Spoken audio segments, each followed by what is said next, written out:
Nous revenons sur notre thème. Nous sommes actuellement en train de voir le mécanisme, comment l'idolâtrie se manifeste et quelles sont ses conséquences au travers de quelques exemples bibliques.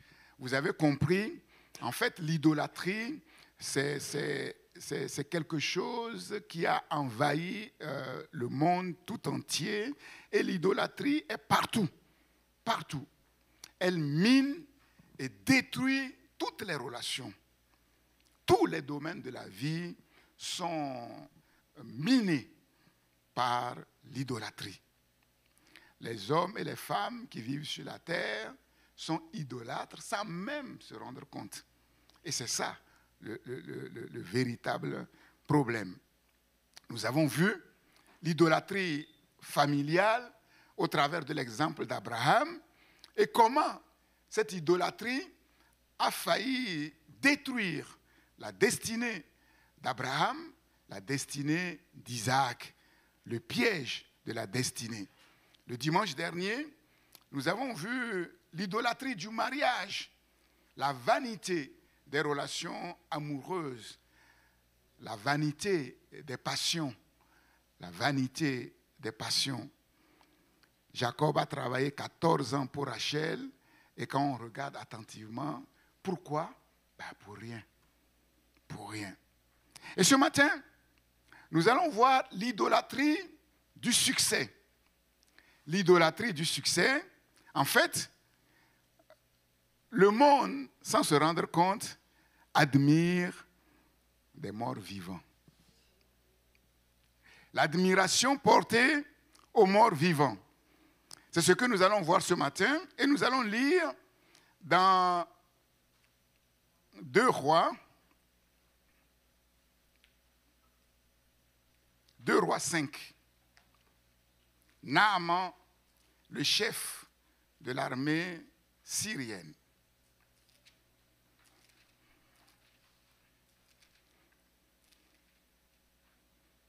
L'idolâtrie du succès ou l'admiration portée aux morts vivants.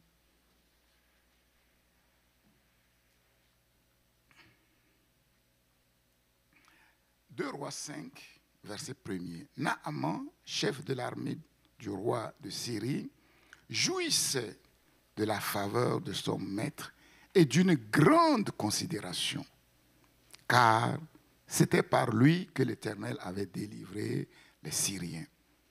Mais cet homme fort et vaillant était lépreux.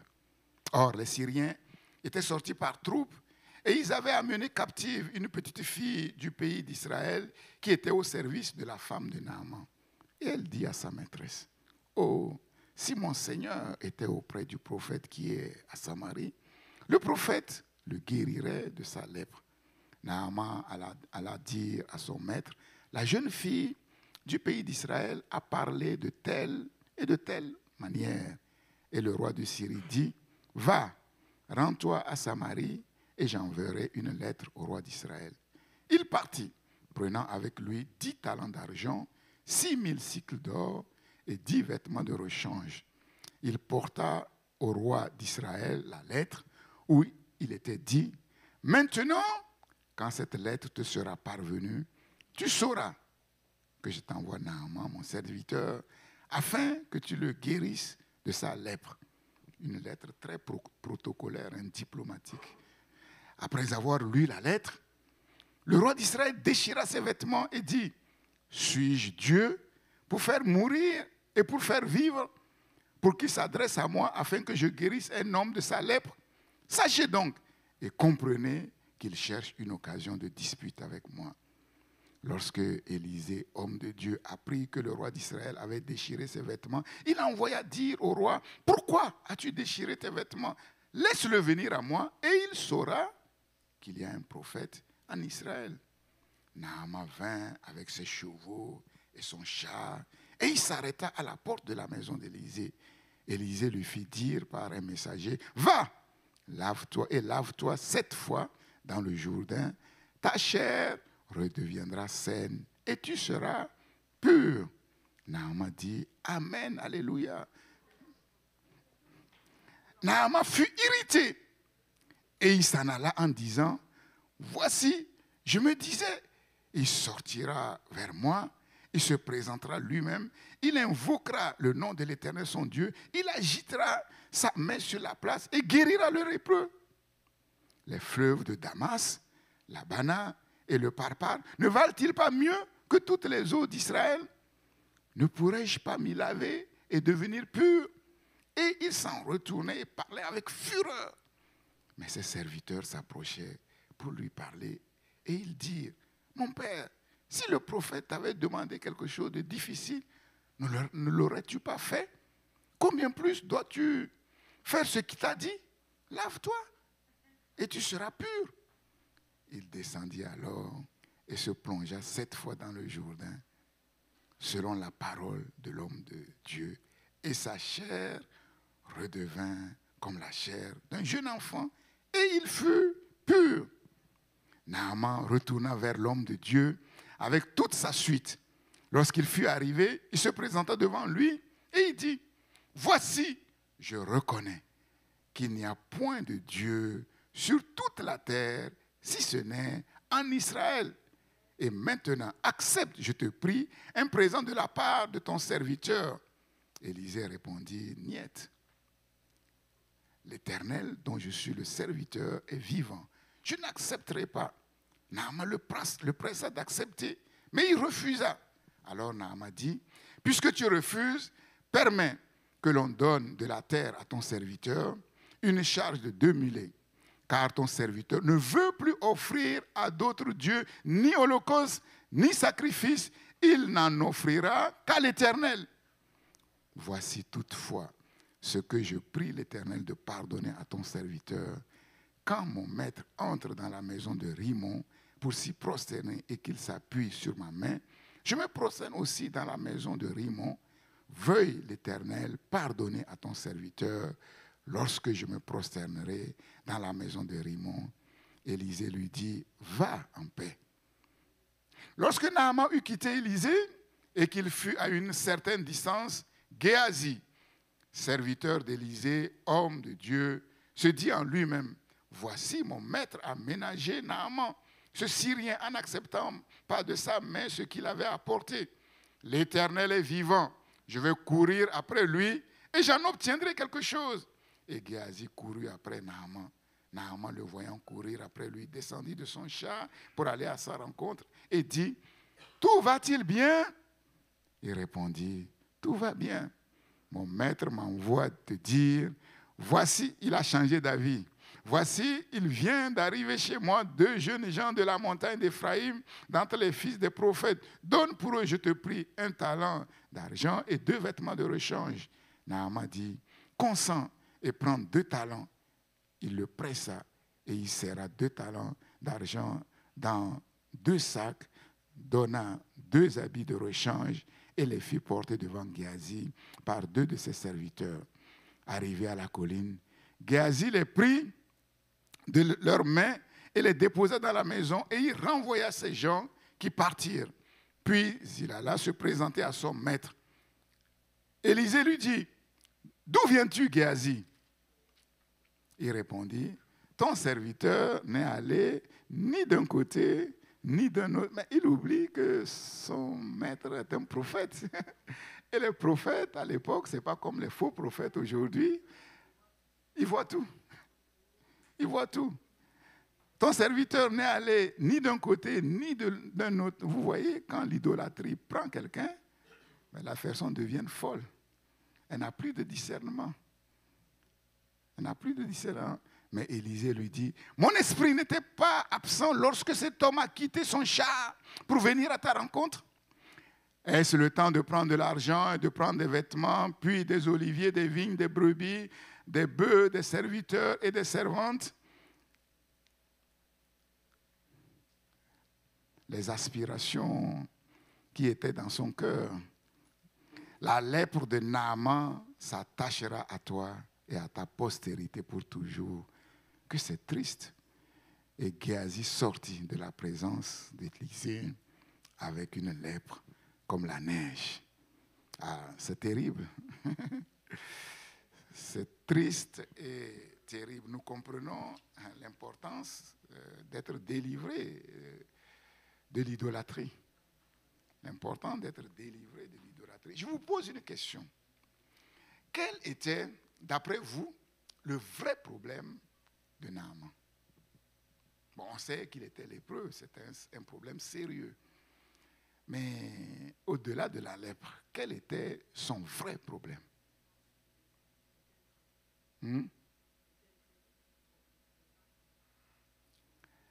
Incrédule. Il ne connaissait pas Dieu, il n'avait pas accès aux infos. Le vrai problème. Suffisant. Moi, je dirais plutôt non. Vous allez voir, c'est un homme charmant. Moi, c'est vrai, hein, il est... Mais ça, c'est normal. C'est quand même un grand général, un premier ministre. Hein? Oui. Quel était le vrai problème de Naaman? Puisque nous savons que finalement, le problème pour lequel il est venu a été réglé. Donc la lèpre n'était pas le vrai problème, puisqu'il y avait une solution. Mais quel était le vrai problème qui aurait pu l'empêcher d'avoir accès à cette guérison? Son vrai problème, c'était l'idolâtrie. L'idolâtrie qui l'empêchait de chercher le vrai Dieu. Parce que lui, il croyait que ces dieux étaient les bons. Et pourtant, ces dieux ne l'ont pas guéri. N'ont pas pu le guérir. Et en même temps, ces dieux, ces faux dieux étaient un blocage. S'il n'y avait pas cette petite fille, jamais Naaman aurait eu l'idée d'aller chercher un Dieu quelque part qui sera plus fort que ces faux dieux pour être guéri. Impossible. Maintenant, je vous pose la question. Pour nous, les enfants de Dieu, on a vu que ce problème terrible qui paraissait insurmontable, impossible, mais a été possible. Maintenant, pour nous, enfants de Dieu, quel est notre vrai problème? Donc, au travers de Naaman, nous comprenons qu'en vérité, nos problèmes ne sont pas le vrai problème. Nos problèmes ne sont pas le vrai problème. Le problème de Naaman, la lèpre de Naaman, s'avère ne pas être le vrai problème de Naaman, puisque la lèpre a été guérie. Maintenant, pour nous, en tant qu'enfants de Dieu, quel est le problème qui fait que nos problèmes deviennent des problèmes?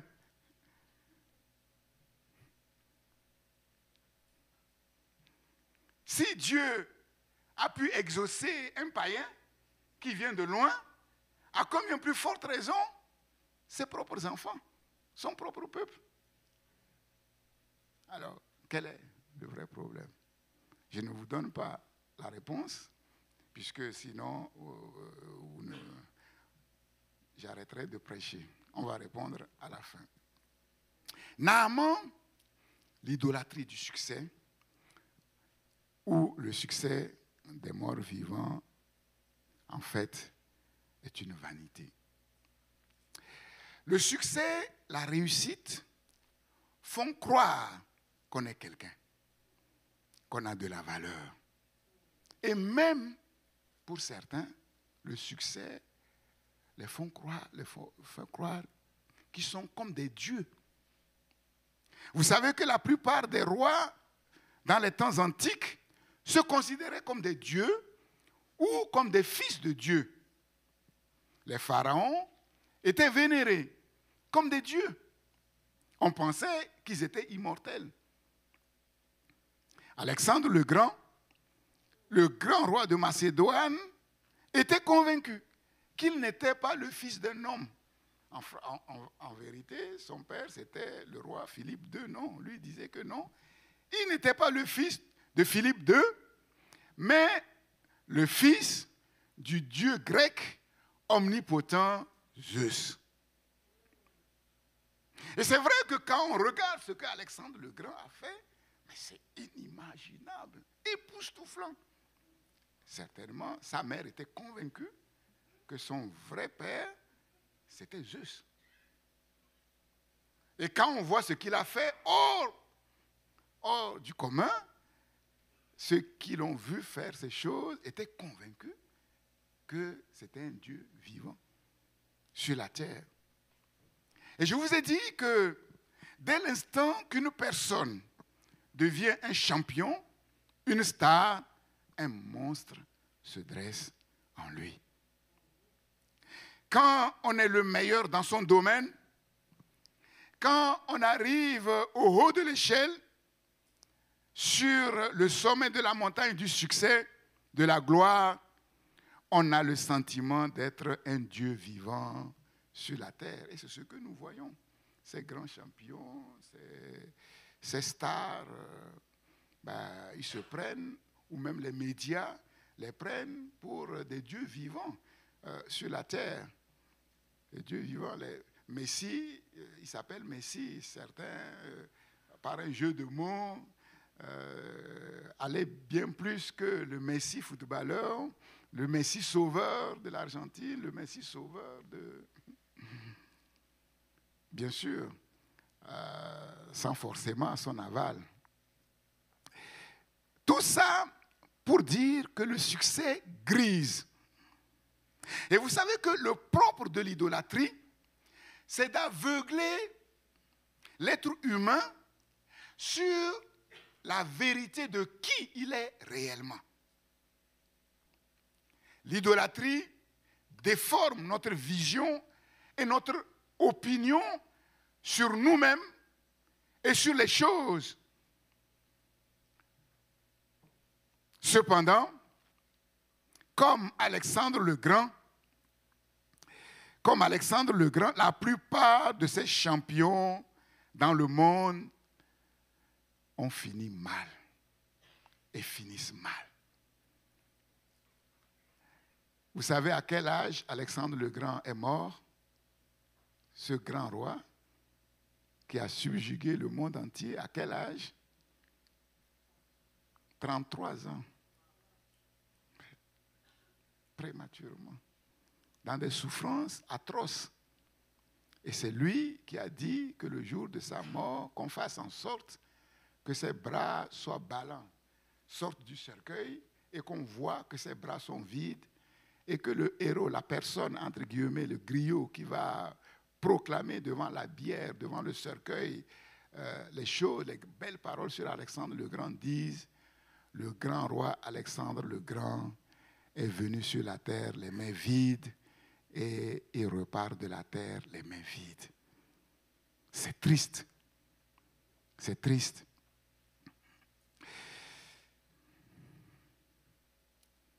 Vous savez que réussir dans la vie, c'est une chose.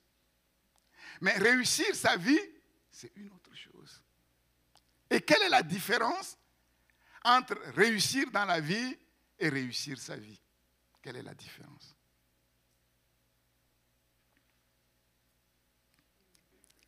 Réussir dans la vie est fondé sur les dons, sur les talents et sur l'exploitation des principes de la réussite.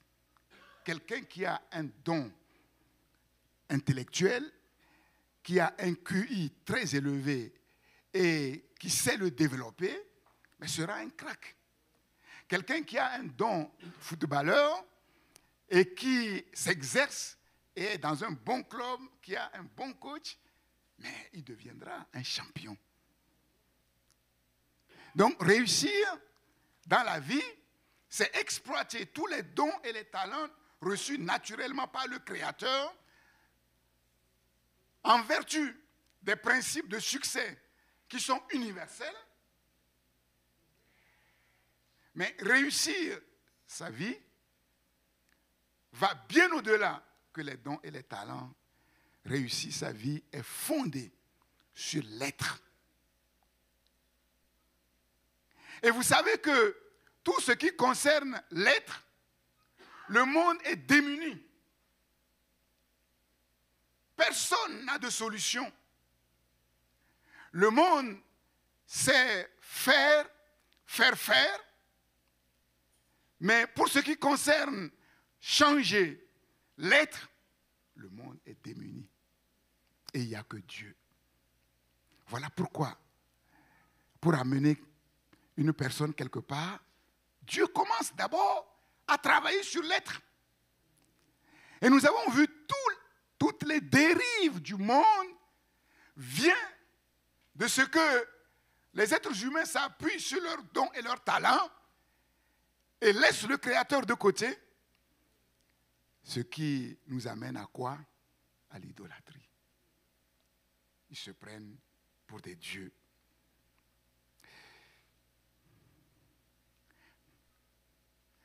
Quels sont, d'après vous, les seuls champions qui finissent bien?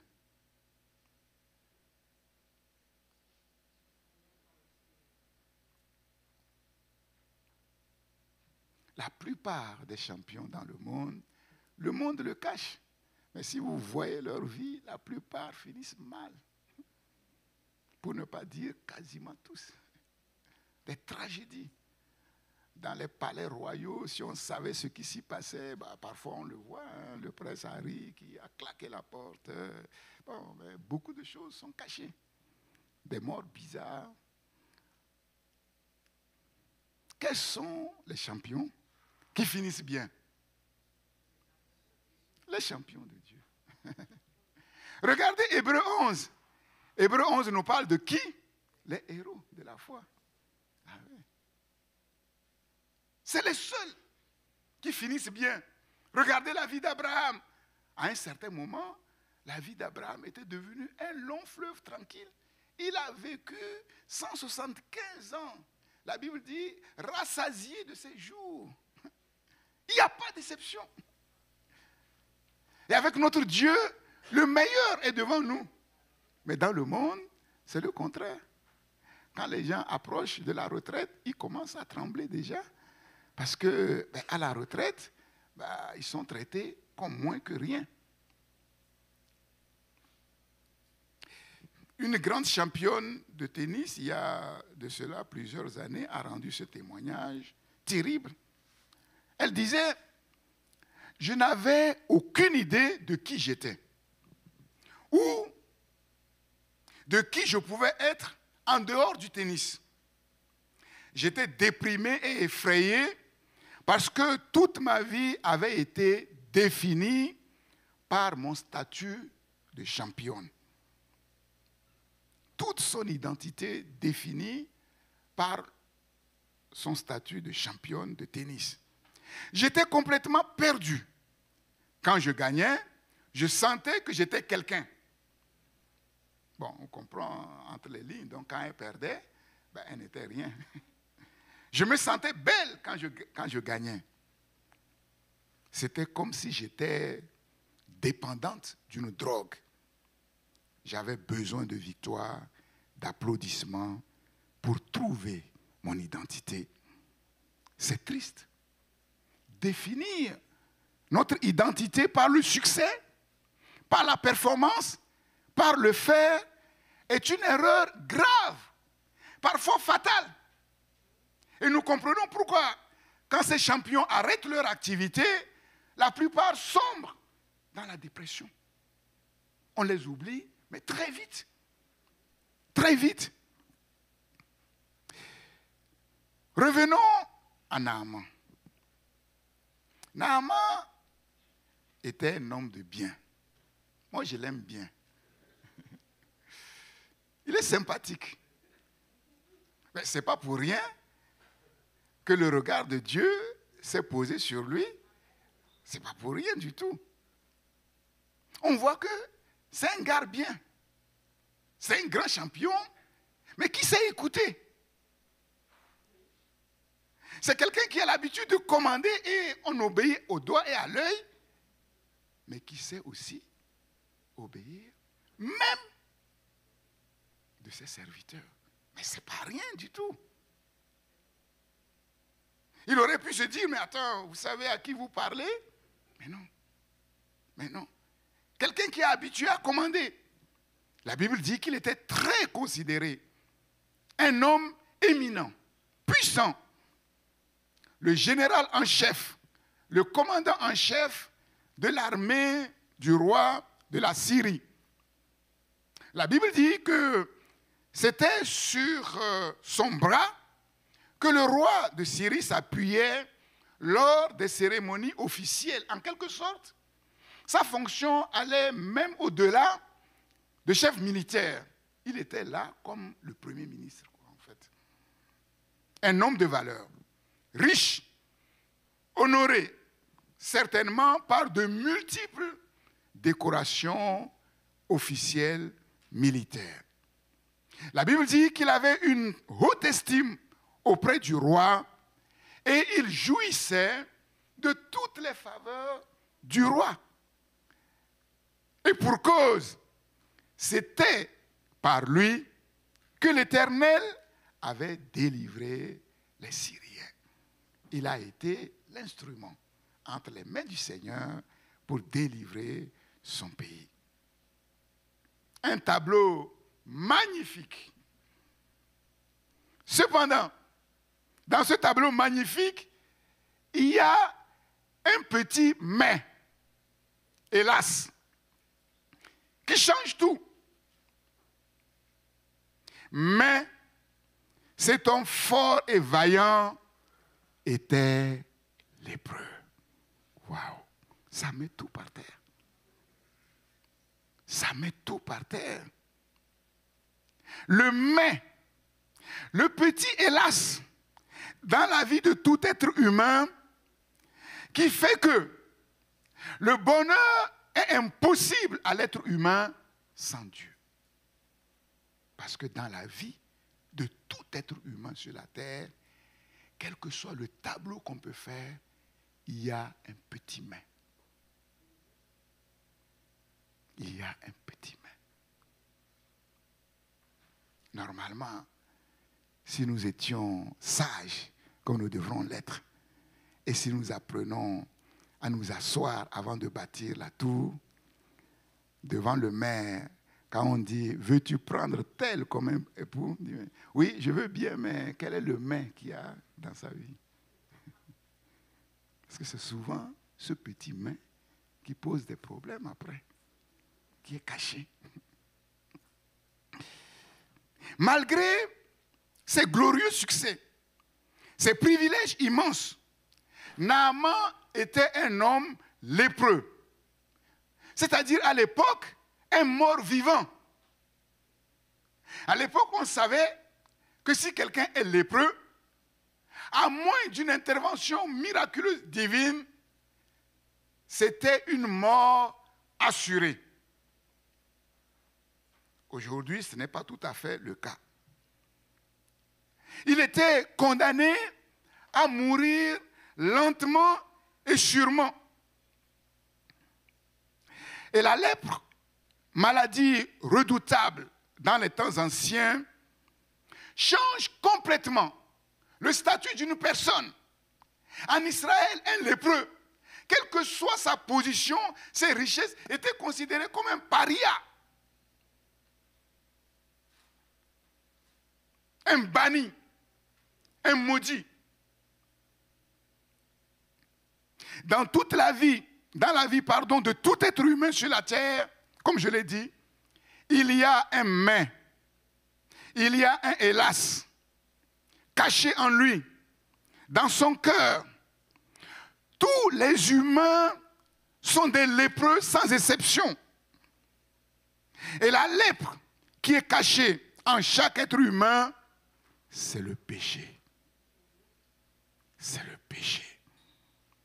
Qui conduit sûrement à la mort, tôt ou tard.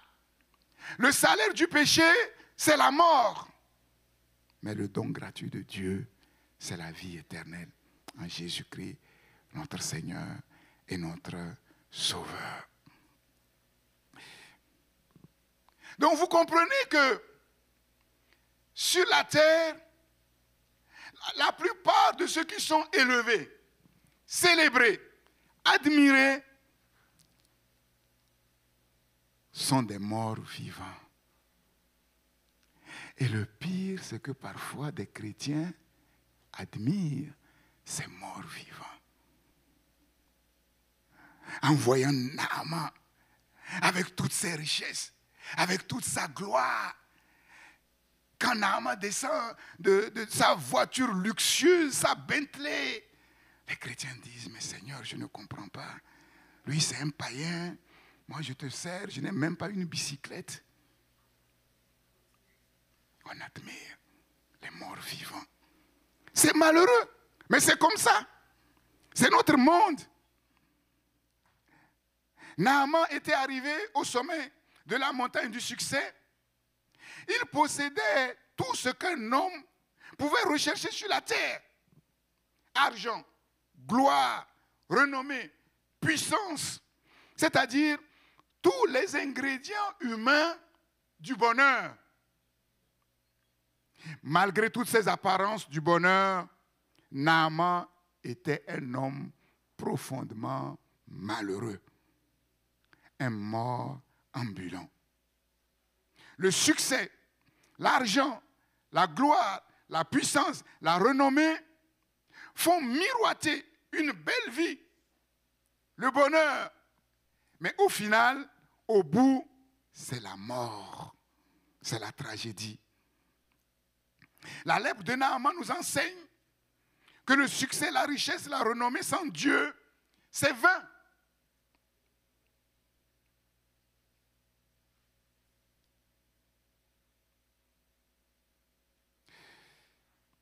Comment Naaman pouvait-il guérir de sa lèpre dans son temps?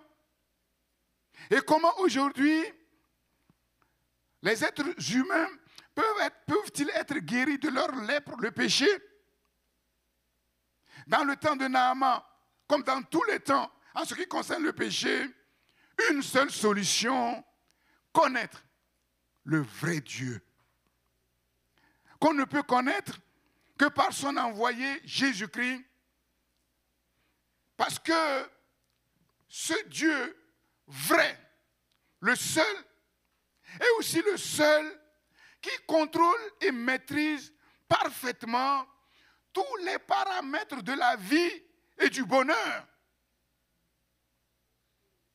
Dieu est le seul qui maîtrise parfaitement tous les paramètres de la vie, tous les paramètres du bonheur, qui échappent complètement à un être humain.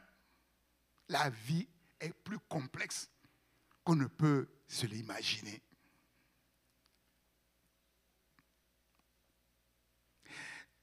Les parents de Jésus, quand Jésus avait 12 ans, étaient montés à Jérusalem, comme de coutume, pour adorer l'Éternel, le jour de la Pâque.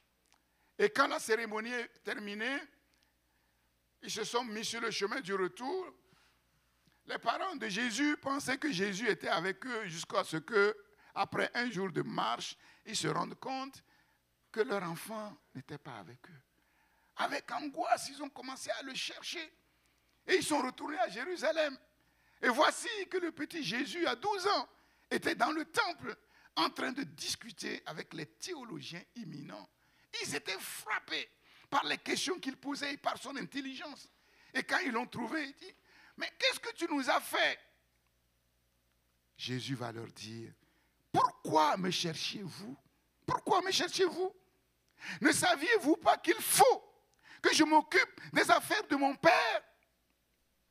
Jésus est venu sur la terre pour s'occuper des affaires de son Père. Et c'est quoi ces affaires pour lesquelles Jésus est venu?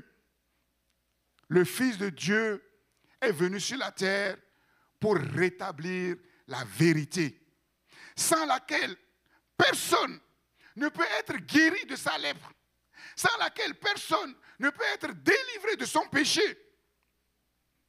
Le Dieu vivant et vrai, le Créateur, le souverain maître de la vie, il est la seule source du salut holistique. Le salut qui touche l'être humain dans tous les domaines.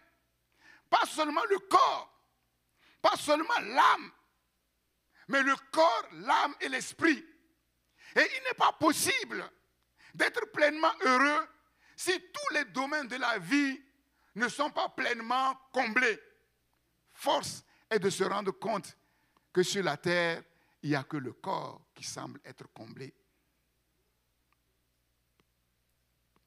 Personne, en dehors du Créateur, ne maîtrise tous les paramètres de la vie et du bonheur. Personne.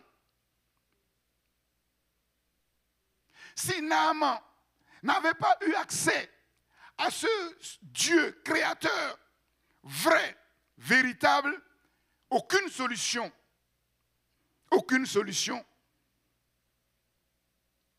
Mais ce qui est extraordinaire, c'est que parfois on a l'impression que la solution à nos problèmes est à l'autre bout du monde.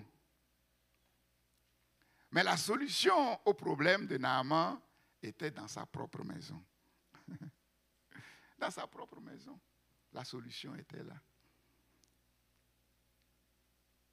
Ils avaient ramené une petite fille juive pendant leur incursion qui était au service de la femme de Naaman, qui va dire ces paroles simples. Oh, si mon Seigneur était en Samarie, mais le prophète le guérirait de sa lèpre. Vous voyez comment Naaman, un homme sympathique, mais il n'a pas dit, mais cette petite fille-là, elle délire. Elle, non. Naaman était prêt à tout pour être guéri. La seule chose qui était un frein à sa vie, à son bonheur, et qu'est-ce qu'il va faire? Il prend avec lui, la Bible dit, beaucoup d'argent. Il prend avec lui, plus exactement,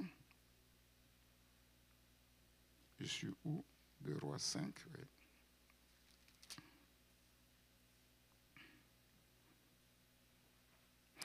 « 10 talents d'argent, 6 000 cycles d'or et 10 vêtements de rechange. » Mais c'est beaucoup de richesses. J'ai essayé d'effectuer les conversions.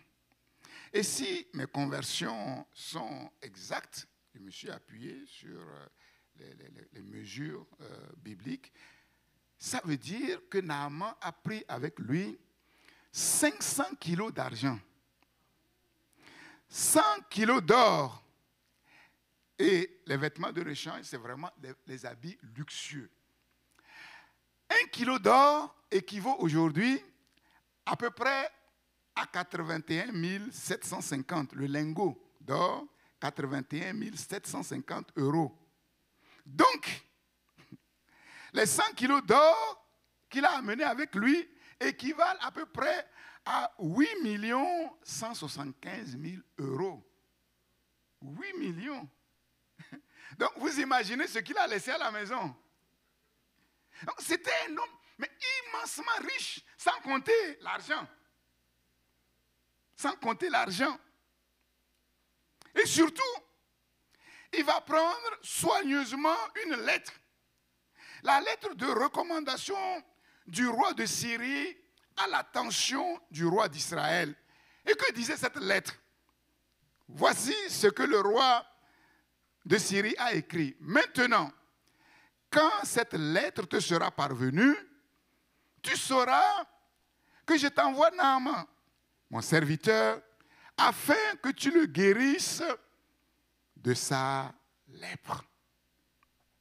De sa lèpre.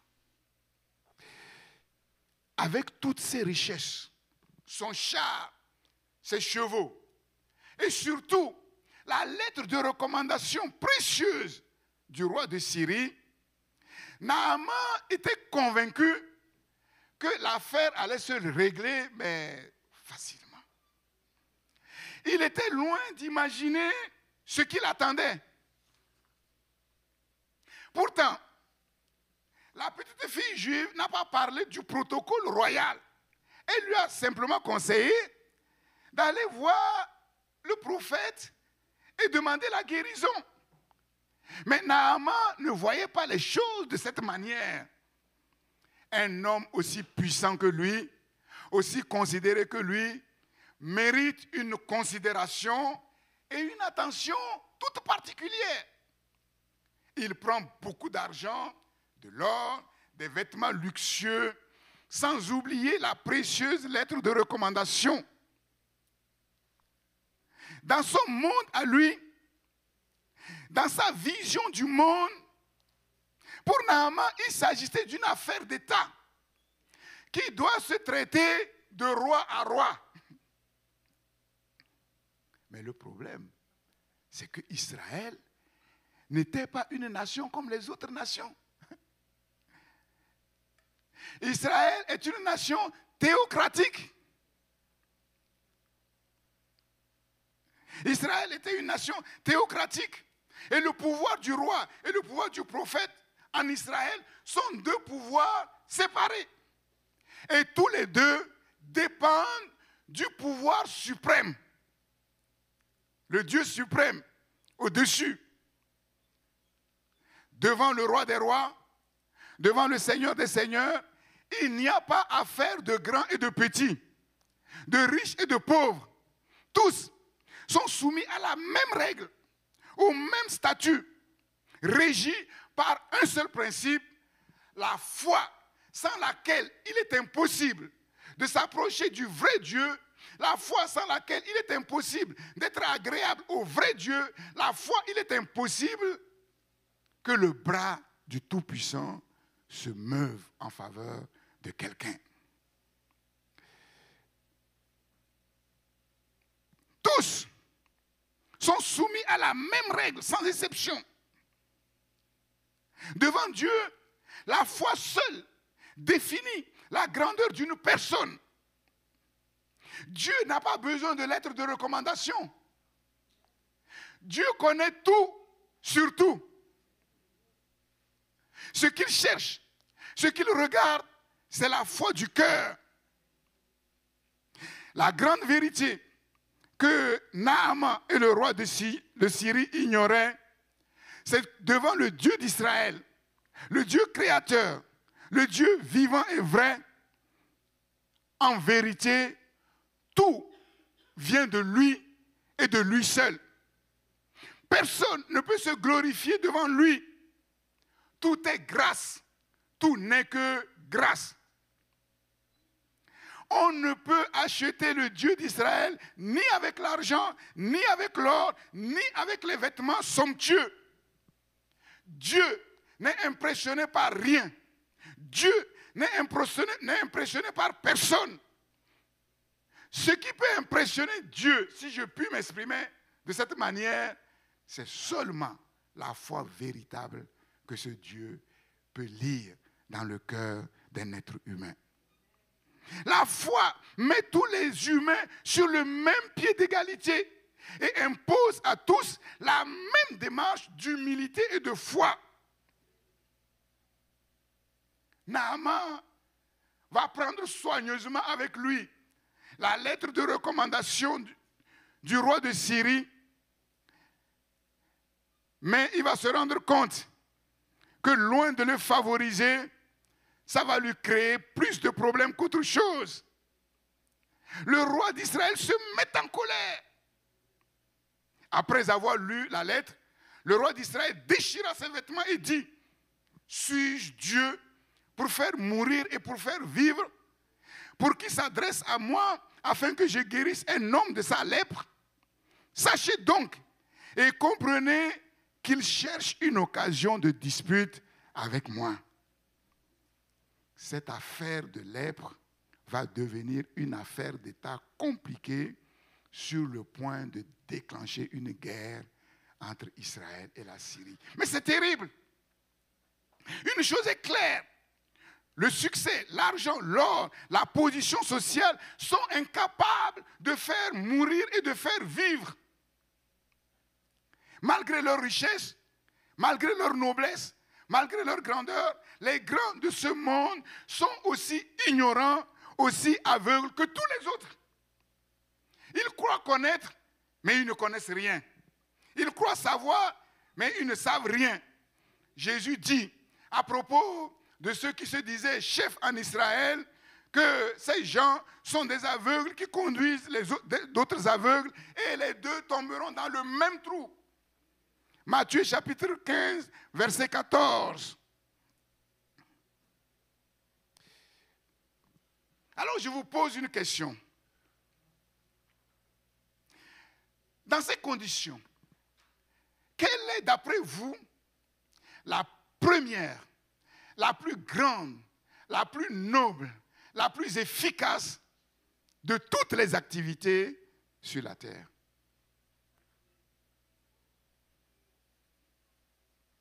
C'est quoi? Non. C'est quoi? Bravo. Cherchez Dieu de tout son cœur. Je vous pose une deuxième question. Est-ce que c'est ce que vous faites? Vous me chercherez et vous me trouverez si vous me cherchez de tout votre cœur. Il n'y a pas d'activité plus rentable que celle-là. Naaman a cherché à s'enrichir, à être un grand, à avoir ceci, à avoir cela. Il a tout eu. Mais au final, pourquoi? Pour pas grand-chose.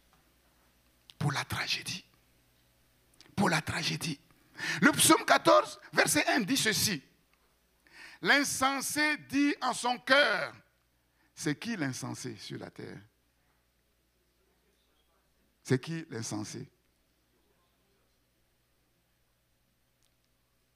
Est-ce qu'il y a des insensés au milieu du peuple de Dieu? C'est ça qui est terrible. L'insensé dit en son cœur, il n'y a point de Dieu. La conséquence, ils se sont corrompus, ils ont commis des actions abominables. À partir du moment où on se dit qu'il n'y a point de Dieu, c'est la corruption, c'est la misère. Il n'en est aucun qui fasse le bien. L'Éternel du haut des cieux regarde les fils de l'homme pour voir s'il y a quelqu'un qui soit intelligent, qui cherche Dieu. Tous sont égarés, tous sont pervertis. Il n'en est aucun qui fasse le bien, pas même un seul. Mais c'est terrible. Mais comment voulez-vous que le monde s'en sorte? Comment? Et on s'étonne que ça va de mal en pire. C'est logique. C'est normal. Insensé, égaré, perverti. Par quoi? L'insensé dit à son cœur, il n'y a point de Dieu. Perverti par l'idolâtrie. Puisqu'il n'y a point de Dieu, l'être humain, l'homme, se prend pour un demi-dieu. L'idolâtrie rend insensé. Se vantant d'être sages, ils sont devenus fous. L'idolâtrie rend aveugle. L'idolâtrie égare. L'idolâtrie pervertit. Et c'est cette perversion qu'on voit partout. Et on se dit, mais ce n'est pas possible. Ces outils de communication, ce sont des gens très intelligents qui les ont conçus. Mais comment ça se fait que ces outils sont au service de la perversion? Comment ça se fait? Dieu dit, ce sont des insensés. Tous des insensés. Tous des insensés. Ce qu'on ne comprend pas et qui fait que les êtres humains ne s'attachent pas à chercher Dieu de tout leur cœur, c'est que dans le monde, les choses sont très complexes. Plus complexes qu'on ne le croit. Mais ces choses qui sont très complexes, qui nous dépassent mais infiniment, nous ne voyons qu'un petit bout de la complexité de la vie et du monde dans lequel nous vivons. Ces choses qui sont très complexes pour l'homme sont très simples pour Dieu. Très simples. Voilà pourquoi je vous dis, Dieu, quand il nous dit de mettre notre confiance en lui, il est en train de nous dire, vous ne pouvez rien faire. Je vais vous simplifier la vie. Si nous refusons de l'écouter, notre vie sera compliquée. Échec sur échec. On croit avoir saisi quelque chose, mais quand on a saisi quelque chose, il y a autre chose qui nous échappe. Toujours en train de courir, mais on ne sait pas après quoi. Et comme je l'ai dit, l'insatiabilité de l'être humain, toujours en train de courir. Naaman vint avec ses chevaux et son char. Il s'arrêta à la porte de la maison du prophète Élisée. Il était loin de s'imaginer ce qu'il attendait. Et ce qu'il attendait, c'est le choc, la colère, l'irritation. Premier choc, ce qu'il voit, qui le choque profondément. Élisée ne bouge pas. Le prophète ne vient même pas à la porte pour l'accueillir. Pourtant, on a bien annoncé l'arrivée du grand général. Accueillir un étranger qui vient de très loin, après tout, c'est quand même la moindre des choses. Élisée est complètement insensible à l'attention et à l'honneur que lui porte Naaman. Il traite Naaman comme une personne ordinaire. Deuxième choc, ce que Naaman entend. Non seulement le prophète ne vient, il envoie son serviteur lui balancer comme ça une parole en plein visage. Va, lave-toi 7 fois dans le Jourdain, ta chair redeviendra saine et tu seras pur. Waouh! Quel choc! Quel choc! Naaman est furieux. Naaman est en colère. Mais cet homme se moque de moi. Il ne fait aucun cas de ma personne. Aucune considération. La lettre de recommandation a suscité l'indignation du roi d'Israël qui était prêt à aller en guerre. Imaginez le compte-rendu que le général Naaman va faire au roi de Syrie à propos de la lettre de recommandation que le roi de... Là, c'était une histoire, mais terrible. Terrible.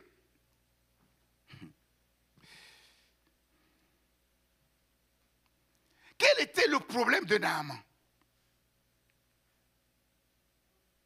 Pourquoi Naaman était-il en colère, irrité?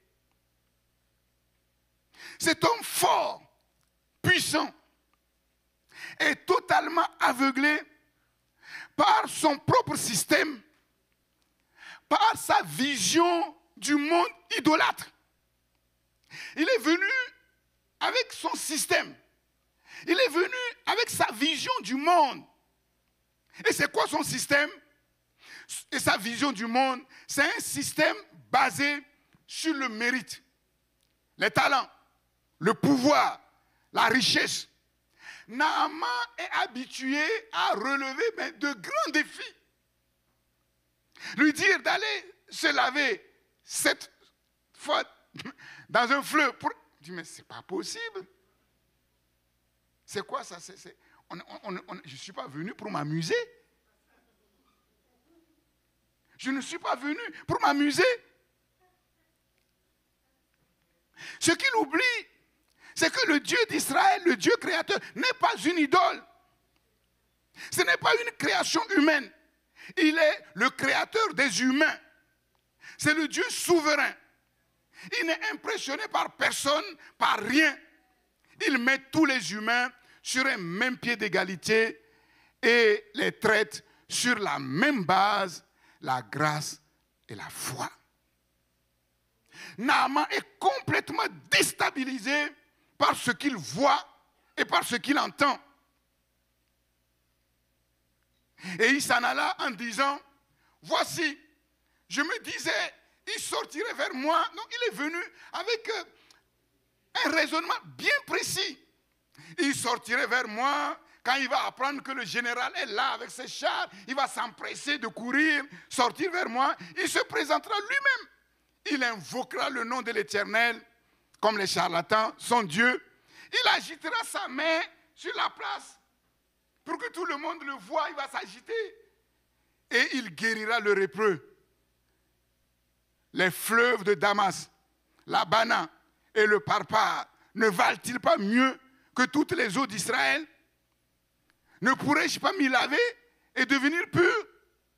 Et il s'en retournait et partait avec fureur.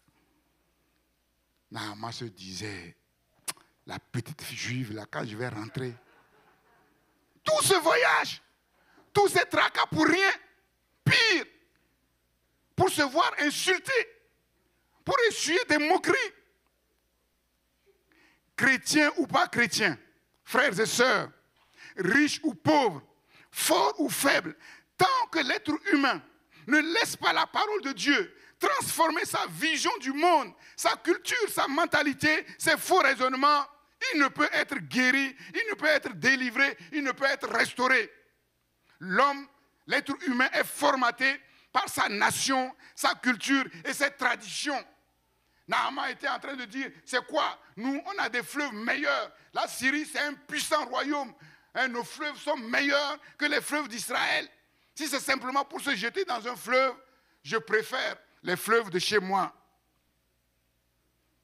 Tant que notre culture, notre système idolâtre ne s'écroule pas, le Dieu de l'impossible ne bougera pas. Le Dieu de l'impossible ne bougera pas. Et vous comprenez l'importance du thème de notre jeûne et prière. Tant que notre culture, notre système idolâtre, notre vision du monde ne s'écroule pas, le Dieu de l'impossible ne bougera pas. Si le Dieu de l'impossible ne bouge pas, personne ne peut être guéri de sa lèpre terrible qu'est le péché. L'homme déambule comme un mort vivant dans sa tragédie s'il refuse de se soumettre à la parole de Dieu.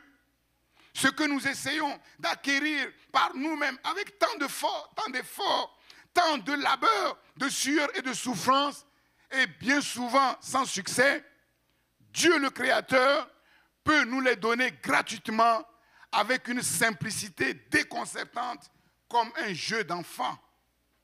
Comme un jeu d'enfant. Qui ici ne peut se laver 7 fois dans un fleuve? Qui?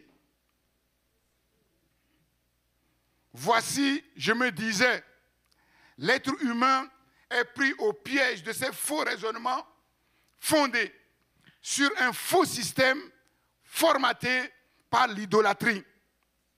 Naaman était enfermé, il était esclave de son puissant système idolâtre. Le succès, la performance, le mérite. Il voulait la guérison, mais à sa manière. Un système qui malheureusement semble avoir bien fonctionné pour lui. La preuve, il est considéré dans son pays. Il est respecté. Il est élevé. C'est un homme riche. Et c'est là le terrible piège des hommes sur la terre. Parce qu'ils pensent qu'ils sont devenus champions, qu'ils ont le ballon d'or, qu'ils sont arrivés au sommet, qu'ils ont de l'argent. Ils pensent que leur système fonctionne bien pour eux. Alors pourquoi changer de système?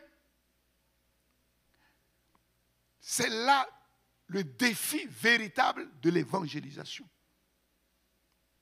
Tu vas vers Naaman. Comment tu vas l'évangéliser? Il a tout. Qu'est-ce que tu vas lui dire? Imaginons, Naaman n'a pas la lèpre. Qu'est-ce que tu vas lui dire pour l'amener à Dieu? Il va te dire, il va te regarder droit dans les yeux. Dis-moi, qu'est-ce que ton Dieu t'a donné qui dépasse ce que moi j'ai pour que je change de système pour suivre ton système? Réfléchissez. Réfléchissez. C'est ce qui fait que l'évangélisation ne marche pas. Descendre dans les rues, ah, viens, Jésus t'aime. Mais c'est n'importe quoi, c'est zéro. C'est banal. Ah, Jésus m'aime. Déjà, il va dire, ah ouais, Jésus, même. Mais est-ce qu'il t'aime? Mais s'il t'aime, dis-moi, raconte-moi ce que son amour a fait pour toi. Mais c'est sérieux. C'est un défi. Moi, je connais beaucoup de grands autour de moi. Ceux qui voyagent avec moi au Togo savent que je connais beaucoup de grands. Tu vas les évangéliser comment?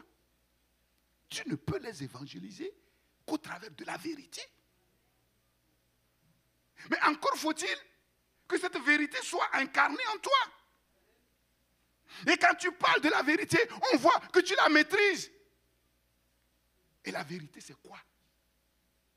C'est qu'il y a les faux dieux, il y a le vrai Dieu. La vérité, c'est quoi? C'est que les faux dieux essayent de donner aux hommes, donnent l'apparence de donner aux hommes ce que le vrai Dieu donne.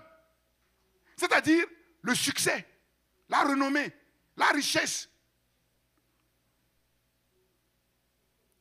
Mais la vérité va plus loin.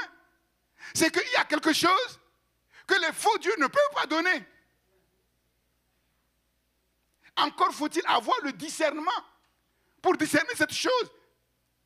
Sinon, notre évangélisation ne donnera rien.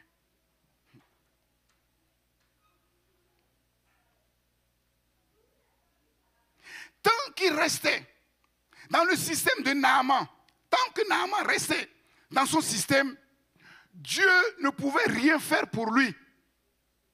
Parce que le système dans lequel il était et le système de Dieu sont deux systèmes diamétralement opposés. Le tout, ce n'est pas de dire, je suis enfant de Dieu. Tu es enfant de Dieu, mais tu fonctionnes dans quel système?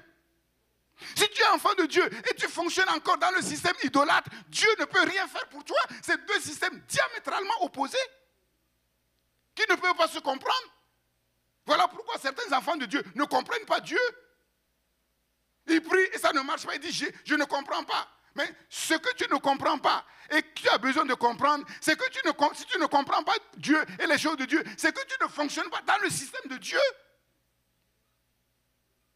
Si nous fonctionnons dans le système de Dieu, nous comprenons les choses. Et nous sommes dans le système de Dieu comme un poisson dans l'eau. Un poisson dans l'eau, est-ce qu'on apprend à un poisson à nager? Non. Pourquoi? Parce que le poisson a intrinsèquement dans sa nature de quoi nager. Et nous aussi, en tant qu'enfants de Dieu, nous avons dans notre nature spirituelle de quoi vivre spirituellement dans le système de Dieu. Et c'est quoi que nous avons dans notre nature qui nous permet? C'est le Saint-Esprit et la parole. C'est le Saint-Esprit et la parole. Et si ces choses sont en nous, nous sommes capables de remonter le fleuve de ce monde à contre-courant. Il fallait que Naaman sorte de son système pour rentrer dans le système de Dieu. Et le système de Dieu, c'est la foi et l'obéissance à la parole de Dieu. Le système qui semblait avoir bien fonctionné pour Naaman, qui a fait de lui un grand homme, s'avère être le même système qui l'empêche de guérir et de jouir de ses richesses. Voilà pourquoi les gens tournent en rond, sans aucune solution. Sans aucune solution. Naaman devait être libéré du mensonge, de l'esclavage des faux dieux de la Syrie, pour rencontrer le vrai Dieu, le Dieu d'Israël. Parce que Dieu ne partage pas sa gloire avec personne, encore moins avec les idoles. Nous savons que les idoles sont rien. Les faux dieux sont incapables. Elles trompent les gens. Elles aveuglent les gens. Elles essaient de voler la gloire de Dieu. La preuve, c'est qu'elles ont été incapables de guérir leur champion Naaman. Et nous voyons là la preuve irréfutable que le succès de Naaman ne venait pas de ses idoles, mais venait des dons que Dieu lui avait faits. La preuve, c'est que la Bible dit clairement que c'est l'Éternel qui lui a donné la victoire, qui l'a amené là où il s'est retrouvé. Le prophète dit au pays, comme un petit enfant, obéis comme un petit enfant, va, lave-toi 7 fois dans le Jourdain. Un ordre adressée au plus haut gradé. Et nous comprenons l'irritation de Naaman. Naaman fut irrité. Mais ses serviteurs s'approchèrent pour lui parler et ils dirent, « Mon père, si le prophète t'avait demandé quelque chose de difficile, nous savons que tu es prêt à tout pour être guéri. Si tu avais demandé quelque chose de difficile, ne l'aurais-tu pas fait? Mais combien plus dois-tu faire ce qu'il t'a dit? Lave-toi et tu verras si tu seras pur ou pas. » Bon, c'est mon interprétation. Lave-toi et tu seras pur. Mais c'est aussi simple. Ce que nous essayons de chercher avec dur labeur, dans les souffrances, en faisant des efforts sans succès, Dieu nous le donne comme un jeu d'enfant. Ce qui est compliqué pour nous est d'une simplicité, mais déconcertante devant Dieu. La lèpre, ce problème insurmontable devant Dieu, c'est rien. Il s'agit simplement, comme un enfant, de se plonger dans l'eau. C'est terrible. Mais ce commandement, en vérité, est-il si facile que ça?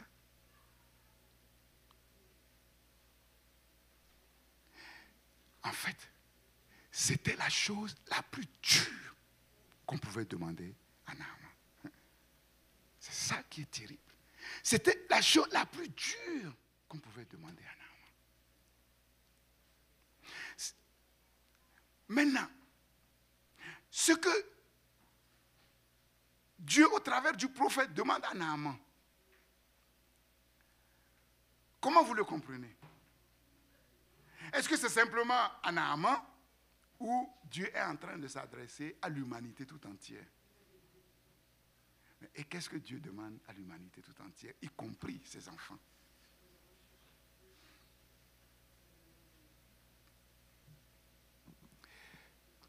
Ce commandement, en apparence très facile, simple, s'avérait être très difficile, très compliqué pour le grand Naaman.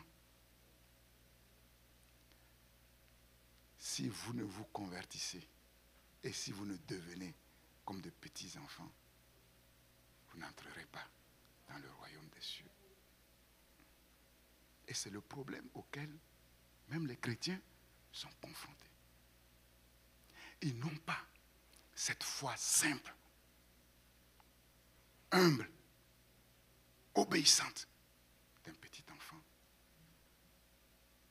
Dis à ton petit enfant, je vais t'acheter un avion.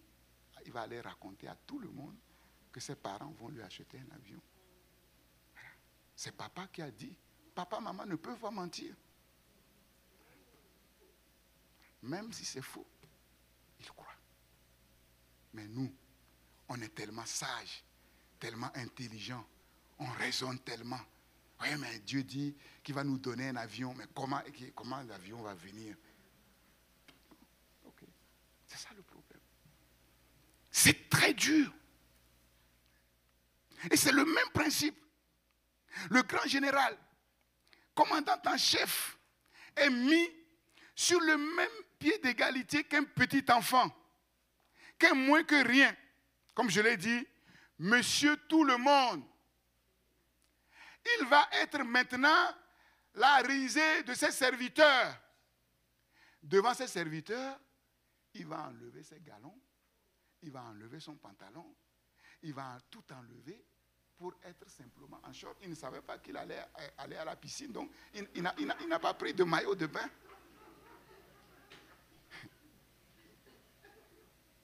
Il n'a pas pris son maillot de bain. Tout le monde allait découvrir. Bon, c'est vrai, les serviteurs, ils ont un grand respect qu'ils vont tourner leur tête. Mais le problème, c'est que quand Naaman va tourner pour aller nager là, quand il va tourner de l'autre côté là, il y a des malins. Ils font...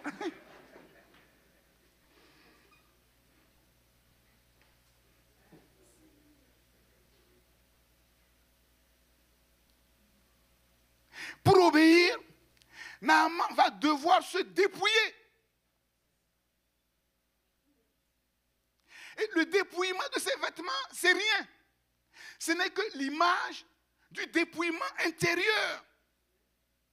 Il fallait que Naaman, pour accepter de faire ce qu'il devait faire, devait se dépouiller de tous ces mensonges, ces illusions sur lesquelles il a bâti son succès.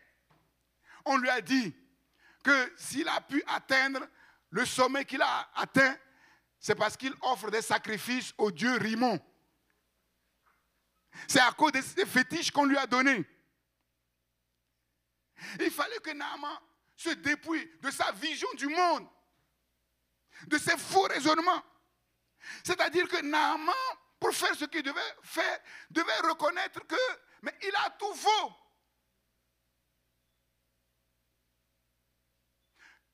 Toute sa vie et les choses sur lesquelles il a bâti sa vie, c'est zéro.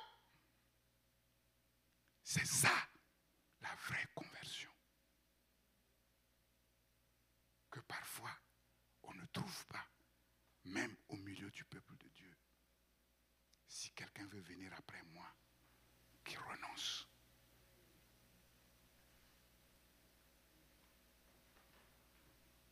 Quelqu'un disait, de toutes les choses qui nous obsèdent, le succès est l'élément sur lequel se greffe le plus de mensonges.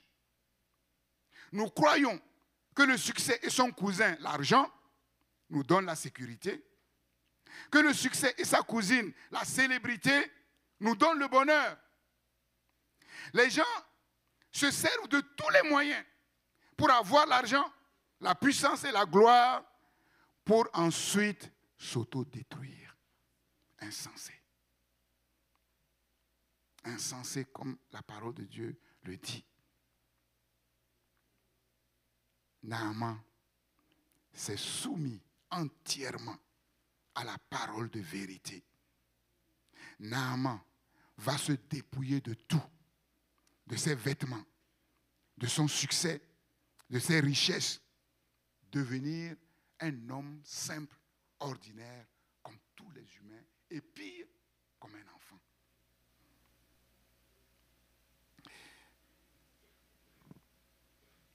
Il va obéir. Il va se plonger, comme la parole de Dieu lui a été adressée, 7 fois, et le miracle va s'opérer. L'impossible va devenir possible avec une facilité déconcertante. La vérité va triompher. Le Dieu d'Israël est le seul Dieu vrai. Naaman va être guéri. Naaman va être sauvé. Au verset 14, il descendit alors et se plongea 7 fois dans le Jourdain, selon la parole de l'homme de Dieu, et sa chair redevint comme la chair d'un jeune enfant. Comme il a accepté d'obéir comme un enfant, il est devenu aussi pur qu'un enfant. Naaman retourna vers l'homme de Dieu avec toute sa suite.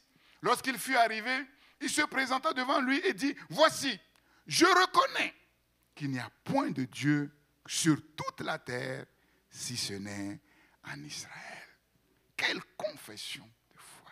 Quelle belle confession! La vérité va triompher. Et maintenant, accepte, je te prie, un présent de la part de ton serviteur. Nous comprenons pourquoi Élisée a refusé les richesses. Pour que la gloire de Dieu soit pleinement manifestée, Élisée était en train de dire ce qui va se passer. Moi, je ne suis pour rien. La preuve, je ne me suis pas déplacé. Je t'ai envoyé une parole, je suis resté dans ma maison. Je n'ai rien fait.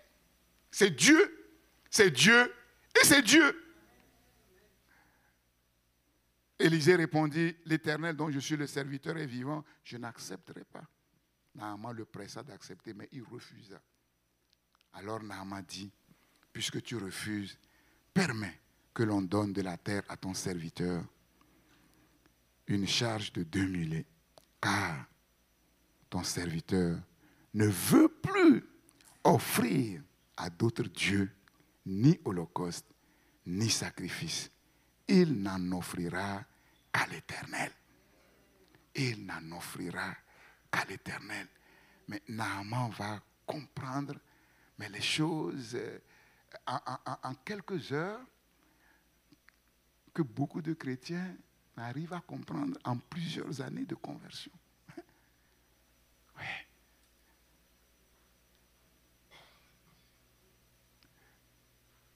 Voici toutefois ce que je prie l'Éternel de pardonner à ton serviteur quand mon maître entre dans la maison de Rimon pour s'y prosterner et qu'il s'appuie sur ma main, je me prosterne aussi dans la maison de Rimon. Veuille l'Éternel pardonner à ton serviteur lorsque je me prosternerai dans la maison de Rimon.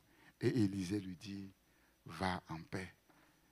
Si c'était aujourd'hui, les faux prophètes ont dit, ah non, non, non, maintenant tu es enfant de Dieu, tu n'as rien à voir avec les idoles.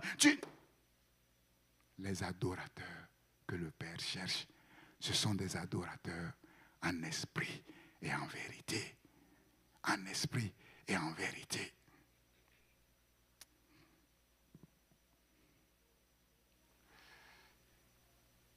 La solution à la tragédie de l'homme sur la terre ne vient pas du palais royal. Le disque dur de Naaman va être réinitialisé et reformaté au système du royaume de Dieu. Et instantanément, Naaman devient un adorateur en esprit et en vérité. Beaucoup d'enfants de Dieu croient que après sa conversion, il faut faire des efforts et puis au bout de plusieurs années, on va devenir un adulte spirituel. Faux. Naaman est devenu un adorateur en esprit et en vérité dès l'instant où son ancien système a été brisé et que le nouveau système a pris place. Instantanément. Et il savait qu'est-ce qu'il fallait faire. Le prophète ne lui a pas enseigné ce qu'il fallait faire. Il savait comment faire les choses. Parce que sa conversion était totale. Et comme sa conversion était totale, son engagement aussi était un engagement à 100%. Désormais, je ne reconnais qu'un seul Dieu et je n'adorerai qu'un seul Dieu sur la terre, le Dieu d'Israël. Le Dieu d'Israël. Le statut de Naaman va changer complètement. Libéré, guéri de toute idolâtrie pour s'attacher au seul vrai Dieu. Sans doute, le statut de la petite fille dans la maison de Naaman aussi va changer. Va changer. Désormais, elle est considérée comme la fille de la maison. Grâce à elle, voilà la solution. C'est ça le vrai témoignage. C'est ça le vrai témoignage. Dans la maison de Naaman, tout est devenu nouveau. Nouveau. Nouveau. Malheureusement, pour Géasi, le serviteur d'Élisée, les choses étaient d'une autre nature. Voilà quelqu'un qui connaissait la vérité, mais qui a préféré le mensonge à la vérité. Quand on prêche la vérité aux chrétiens, qui disent que le pasteur est en train de dire n'importe quoi, ils sont en train de tronquer la vérité pour le mensonge. Il connaissait la vérité, mais il a préféré le mensonge à la vérité. Il connaissait le vrai Dieu, mais il a préféré l'idolâtrie des choses au Dieu d'Israël. Il va courir après le vent et il va récolter la tempête. Il va récolter la tempête. Que Dieu nous fasse grâce. Parce qu'on n'est pas en train de s'amuser. Parfois, on dit des choses qui paraissent simples. Mais derrière ces choses simples se cachent de grandes vérités. Et si on rejette ces choses simples, c'est la grande vérité qui est cachée derrière le fait de se plonger 7 fois comme un enfant qu'on rejette. Et après, on est étonné qu'on tourne toujours en rond dans les mêmes choses. Dans les mêmes choses. Dans les mêmes choses.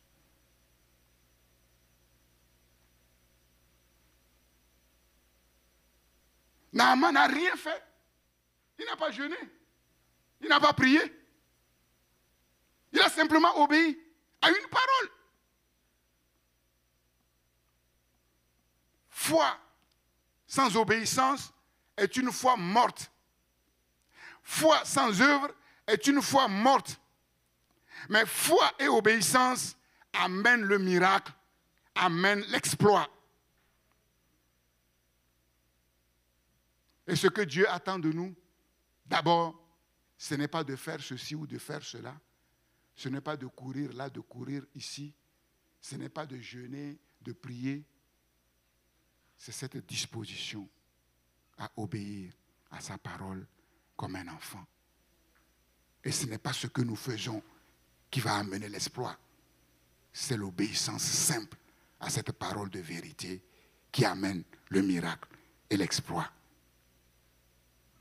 Soumettons-nous à la parole de vérité pour nous dépouiller de tout. Parfois même extérieurement et intérieurement. Et nous allons voir comment la parole de Dieu va réinitialiser et reformater le disque dur du cœur au système du royaume. Et à partir de là, les choses deviennent simples, comme un jeu d'enfant. À partir de là, nous sommes rendus capables de vivre dans la passion du Christ. La seule chose qui compte pour nous, c'est Jésus-Christ. La seule personne que nous adorons, notre seule passion, c'est Jésus-Christ. Nous sommes libérés, nous sommes gardés de toute forme d'idolâtrie, guéris de toute lèpre, tout ce qui nous empêche d'accéder à la vraie vie que Dieu nous donne, au bonheur que Dieu nous donne, jouir de tous nos privilèges et de toutes les richesses divines et être entre les mains du Seigneur un témoin privilégié de Dieu et de son Christ sur la terre. Et je peux vous assurer que déjà Naaman était très respecté chez lui. Maintenant, quand il va rentrer, là, c'est hors norme. Hors norme. Hors norme. Et c'est ce que Dieu veut faire pour toi. C'est ce que Dieu veut faire pour moi. Mais ce qui est lamentable, c'est que Jésus va dire aux Juifs, il va dire, mais au temps d'Élisée, il y avait beaucoup de lépreux en Israël. Beaucoup de lépreux en Israël. Mais personne n'était guéri. Il n'y avait que Naaman. C'est terrible. C'est terrible. C'est terrible. Que cette parole ne nous concerne pas. Que cette parole ne concerne pas CPN. Parce que nous comprenons que la volonté de Dieu, c'est que nous soyons guéris, délivrés, restaurés, bénis, pour faire la différence. Si cela n'est pas ainsi, il y a quelque chose qui bloque. Et ce qui bloque, c'est le système dans lequel nous sommes en relation avec Dieu qui n'est pas bon. Qui n'est pas bon. Qui doit être brisé. Des faux raisonnements. Des faux raisonnements. L'idolâtrie de la nation, de la culture, des traditions.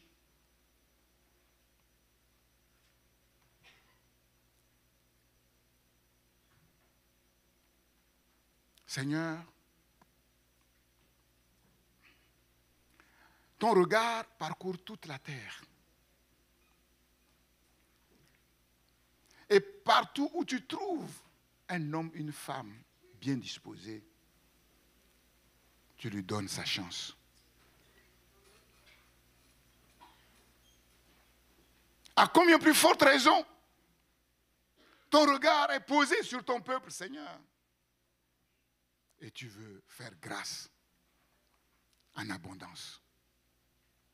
Seigneur, à condition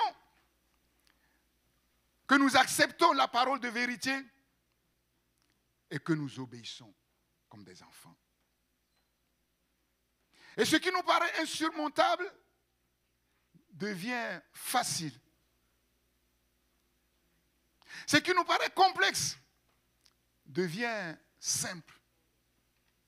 Parce que tu es le Dieu souverain qui contrôle et maîtrise tout, Seigneur. L'histoire de Naaman nous enseigne que tu veux que les êtres humains réussissent. Mais plus que cela, qu'ils soient heureux, c'est-à-dire qu'ils jouissent de leur succès. Tu as donné aux humains des dons et des talents qui leur permettent de réussir dans leur domaine. Mais avec ce succès, ils ont besoin de l'ingrédient particulier, spécial.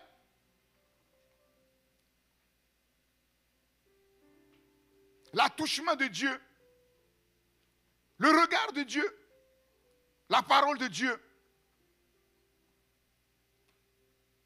qui libère leur être de tout système, de tout ce qui fait blocage, leur arrière-plan, tout ce qu'ils ont accumulé, mais qui n'est que fausseté. La parole de vérité qui est capable de briser ce système et de le remplacer par le système de Dieu. Et à partir du moment où le système de Dieu prend place, les choses changent. Les miracles se produisent. L'exploit vient. Parce que tu ne donnes pas la gloire, ta gloire, aux idoles, à l'idolâtrie, à un système, quel qu'il soit, à un homme, à une chose, Seigneur. Mais pour pouvoir faire de toi notre Dieu à 100%, nous avons besoin d'être libérés à 100% de tout faux Dieu caché. Seigneur, et c'est ma prière, Seigneur, ce matin, pour moi-même et pour tous ceux qui sont au bénéfice de cette parole. Avoir ceci, avoir cela n'est pas suffisant, Seigneur. Oh Dieu,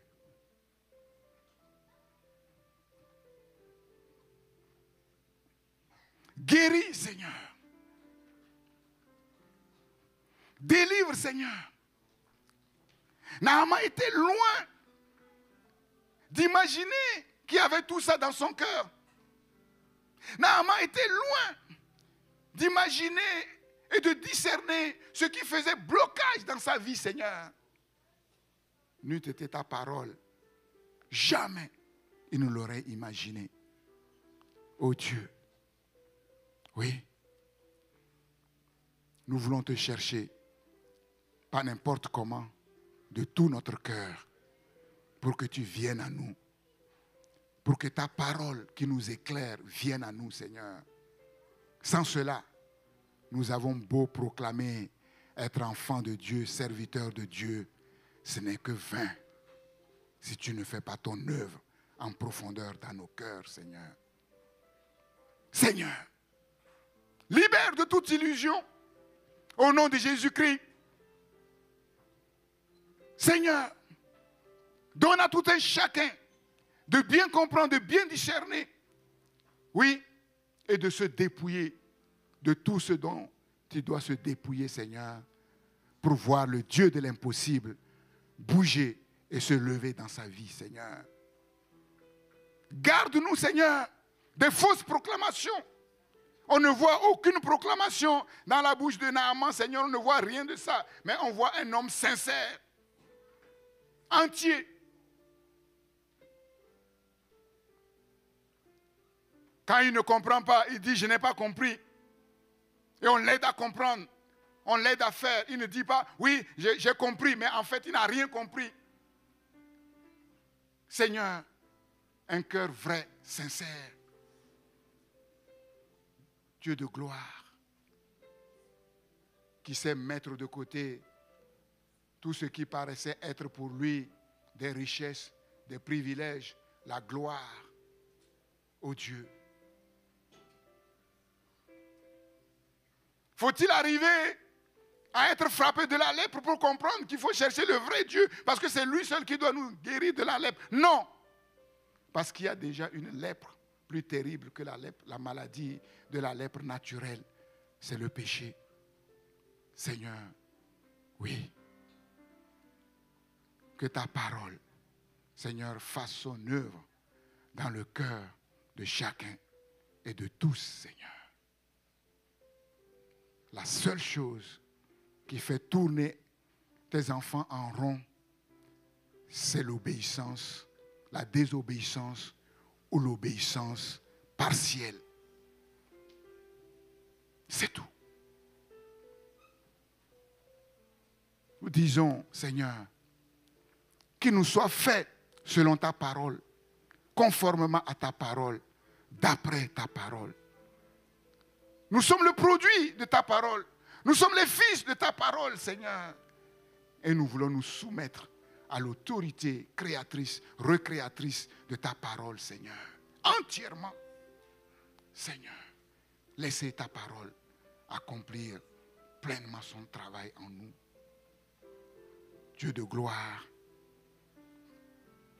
pour entrer et vivre dans le vrai succès qui nous donne non pas seulement de bien vivre dans le temps présent, mais encore mieux dans les temps à venir, parce que le meilleur est devant nous, Seigneur. Dieu de grâce, Dieu de miséricorde, encore une fois, 1000 fois merci pour ta parole. Je veux serrer ta parole fort dans mon cœur, afin de ne pas pécher contre toi, Seigneur. Oh Dieu, je veux serrer ta parole très fort dans mon cœur, afin de ne pas pécher contre toi, Seigneur. Par audace, par présomption, par orgueil, Seigneur, croyant que je suis ceci ou cela, alors que devant toi, je suis rien, Seigneur. Père, je t'en supplie, ne permets pas que nous nous égarions. Au nom de Jésus. Parce qu'un jour, ton regard s'est posé sur nous, comme il s'est posé sur Naaman, Seigneur. Et l'œuvre pour laquelle tu as fait reposer ton regard sur nous, accomplis-la parfaitement, comme tu l'as fait pour Naaman. Afin que notre témoignage soit glorieux, lu et vu dans notre génération, Seigneur, dans les nations, Seigneur, au milieu des peuples des nations. Père, sois loué, sois remercié, sois glorifié pour ta parole et à cause de Jésus-Christ, notre Seigneur et notre Sauveur. Amen, amen et amen. Merci, Seigneur.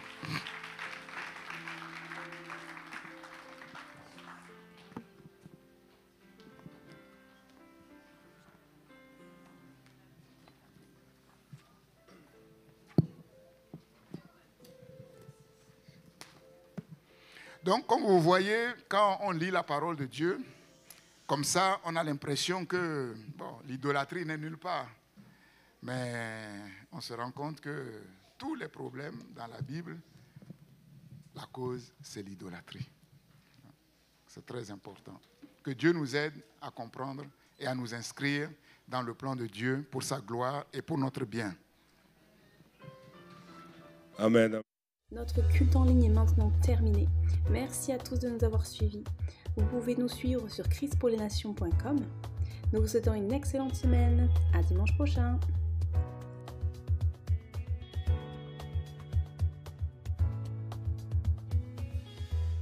Notre